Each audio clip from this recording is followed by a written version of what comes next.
Sebenarnya kalian butuh presiden seperti apa? Saya mau tanya, sebenarnya kalian ini butuh presiden seperti apa lagi? Kurang apa lagi Bapak Presiden Prabowo? Apa kurangnya? Selama Bapak Prabowo jadi presiden, mafia ketar-ketir dibuat kalang kabut. Mafia nikel, mafia batu bara, mafia tambang, seluruh mafia tambang dibuat ketar-ketir oleh Bapak Presiden. Koruptor-koruptor ditangkap semua. Kenapa bangsa ini tidak pernah puas dengan kepala negaranya sendiri? Kenapa? Seperti melihat kepala negara itu menjadi musuhnya. Apa ini? Ya. Bapak Presiden Prabowo difitnah. Presiden saja kalian berani fitnah. Difitnah banyak lahan sawit lah, lahan tambang lah, dan lain sebagainya. Apa ini? Negara apa kita ini sebenarnya? Kenapa tidak pernah bersyukur? Coba kita berikan kesempatan kepada Bapak Presiden mengelola dan menjalankan pemerintahan ini dengan baik. Saya setuju kita kritik. Saya setuju. Tapi tidak boleh kita menjatuhkan hanya karena kepentingan politik. Apa? Pemilu sudah selesai, bos. Kalau kalah ya sudah, kalah saja. Kalah. Tidak usah lagi ini itu. Sudah. Akhiri konflik-konflik politik. Kita dorong Indonesia menjadi kuat. Salah sedikit, fitnah presiden, punya lahan sawit, punya lahan tambang, bisnis menggurita. Apa ini? Kapan bangsa ini mau maju? Saya mau jujur ya, saya ini adalah orang yang tidak pernah mendukung Bapak Presiden Prabowo di saat mencalonkan diri menjadi presiden. Tetapi ketika beliau menjadi presiden, saya selalu mengamati dan terus memberikan dukungan kepada seluruh program-program beliau. Saya tahu Bapak Presiden Prabowo tidak memiliki kepentingan pribadi. Saya paham juga bahwa Bapak Presiden Prabowo tidak memiliki banyak kepentingan. Ya, kita tahu sendiri, tidak memiliki nafsu politik yang terlalu besar untuk keluarganya. Beliau hanya murni ingin menjadi presiden, ingin membangun Indonesia, ingin mengantarkan Indonesia sejajar dengan negara-negara maju di dunia. Kenapa kita tidak pernah memberikan kesempatan? Kenapa kita selalu korek kiri kanan, fitnah kiri kanan? Ya, cukup kita berikan kesempatan kepada Bapak Presiden untuk mengantarkan Indonesia ini maju sejajar dengan negara-negara lain di dunia. Itu poin saya. Yang kita tonton, struktur pemerintah makin gemuk, lembaga pemerintah makin bertambah. Di saat yang sama, daerah diminta untuk efisien, rakyat diminta untuk berhemat. Ini pesannya menjadi tidak konsisten. Ada penambahan badan-badan baru di berbagai tempat, sementara Pemda di seluruh Indonesia diminta untuk lebih efisien. Nah, ini yang kemudian menimbulkan pesan yang bercampur. Ketika rakyat mendengar pejabat bicara efisiensi, rakyat tentu senang. Tapi ketika melihat lembaga dan fasilitas mereka justru bertambah, rakyat jadi bingung. Sebenarnya yang mana pesannya ini? Yang efisien, seperti dikatakan, atau yang dikerjakan? Itu sebagai contoh. Ini harus dimulai dengan konsistensi. Bila tidak, kepercayaan akan turun. Bapak sekalian, kita semua sadar, teladan tentang berhemat tidak bisa dimulai dari bawah. Teladan harus dimulai dari. Nah, kita ingin bangunkan kembali harapan, memberi kepercayaan pada publik bahwa Indonesia bisa dihasilkan ulang dengan satu radical break. Presiden tidak boleh tersandra oleh hasil transaksi dia ketika pemilu. Pemilu udah selesai. Dia adalah presiden yang bisa mengambil keputusan. Artinya keputusan dia harus otentik, bukan lagi hasil dagang sapi dengan partai-partai sebelumnya. Itu yang ingin kita lihat tuh. Dengan cara itu kita percaya, kalau Presiden Prabowo mengambil tindakan radikal, maka Indonesia bisa diselamatkan.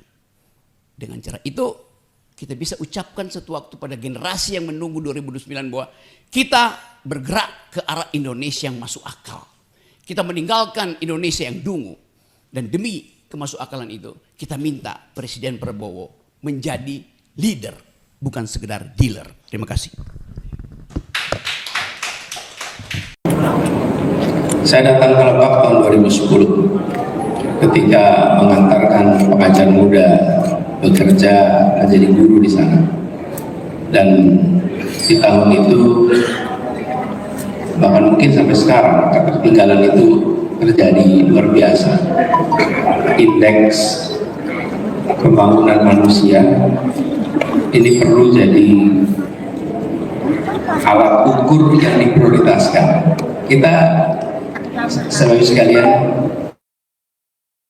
sampai tujuan kita mengubah angka indeks. Tujuan kita adalah mengubah kualitas manusia Indonesia menjadi jauh lebih baik, bukan sekedar indeksnya.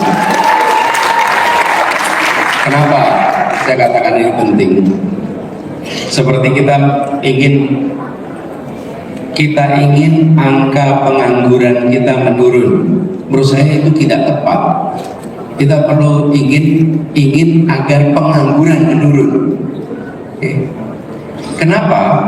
Karena kadang-kadang kita membuat alat ukur yang memudahkan. Misalnya disebut bekerja bila apa? Disebut bekerja bila minggu lalu bekerja 1 jam. Nah, itu namanya kerja. Tapi sekalian, kalau caranya menghitung begitu, maka angka pengangguran itu menjadi amat rendah. Ya lagi nanggung soalnya. Kenapa? Nah, dihitungnya adalah 1 minggu lalu bekerja 1 jam. Karena itu, jangan hanya mengubah angkanya, tapi mengubah kenyataannya. Karena itu yang kita butuhkan. Jadi, saya setuju yang disampaikan Pak Suma Wijaya. Kita perlu konsentrasi pada kesehatan, lalu pendidikan. Dua itu akan meningkatkan kualitas manusia kita. Dan saya sering sampaikan, bukan kualitas sumber daya manusia, tapi kualitas. Halo teman-teman, berjumpa bersama saya di Politik Dangi. Ya, ini luar biasa teman-teman ya. Bagaimana ya kemudian seorang anggota DPD Dewan Perwakilan Daerah Republik Indonesia ini marah-marah ya. Ia tidak terima jika Pak Prabowo Subianto katanya dituduh, dikritik ya, dituduh mempunyai sawit, dituduh mempunyai tambang ya, dan sebagainya. Kata anggota DPD ini, presiden yang seperti apa lagi yang kalian cari ya. Sedangkan Pak Prabowo ini sudah melakukan yang terbaik untuk negara kita ya kan.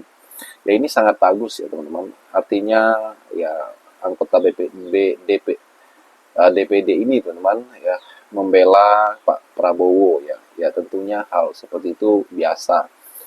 Ya apa yang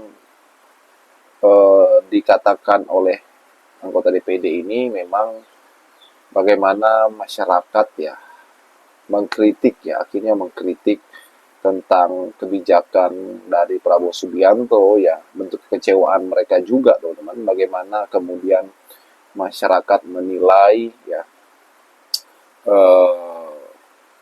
penanganan bencana alam misalnya, kemudian bagaimana lahan sawit yang kemudian terus dikritik teman-teman ya, yang dianggap beberapa aktivis ya, warganet itu malah merusak alam yang kemudian menyebabkan banjir ya. Karena narasinya kan bahwa Pak Prabowo ini ya akan membuka lahan lagi teman-teman di Papua. Kemudian bagaimana yang terjadi di Aceh dan Sumatera kemarin juga katanya ini adalah sebuah pembalakan liar sehingga menyebabkan banjir dan sebagainya.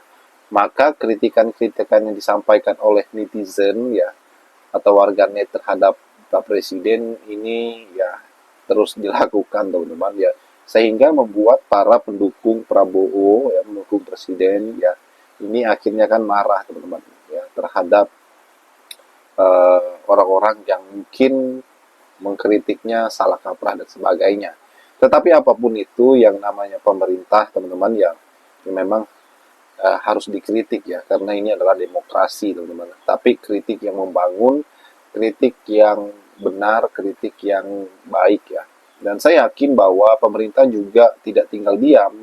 Pemerintah juga bekerja untuk masyarakat, bekerja untuk rakyat teman-teman. Pak Prabowo juga mengatakan bahwa ia terus memperjuangkan ya untuk rakyat ya, bahkan sampai mati untuk rakyat kata Pak Prabowo teman-teman. Dan saya yakin bahwa hal ini bisa